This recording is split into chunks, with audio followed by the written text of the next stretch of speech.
রাজশাহীতে পেট্রোল পাম্পে অনিয়ম, 2 লাখ টাকা জরিমানা।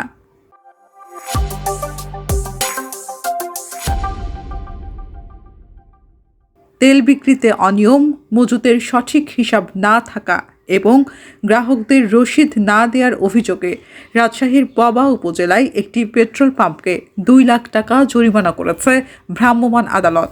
বৃহস্পতিবার বিকেলে পবার দারুশা কর্ণহারে মতিউর ফিলিং স্টেশনে অভিযান চালায় র্যাব ও বিজ্ঞ ম্যাজিস্ট্রেট ভ্রাম্যমাণ মোবাইল কোর্ট। এ সময় জেলা প্রশাসকের সহকারী সামিয়া রহমান সাংবাদিকদের প্রশ্নের জবাবে বলেন, সম্প্রতি সরকার কর্তৃক পেট্রোল পাম্পগুলোতে জ্বালানি তেলের সুষ্ঠু বণ্টন নিশ্চিতে ট্যাগ অফিসার নিয়োগ দেওয়া হয়েছে। নিয়মিত মোবাইল কোর্ট পরিচালনার অংশ হিসেবে পবা উপজেলায় দারুসাতে মতিউর ফিলিং স্টেশনে অভিযান পরিচালনা করা হয়।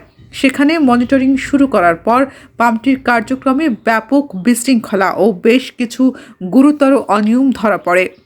অনিয়মগুলোর কথা উল্লেখ করে তিনি বলেন, পাম্প কর্তৃপক্ষ কোনো প্রকার প্রত্যয়ন ছাড়াই তেল বিক্রি করছিল।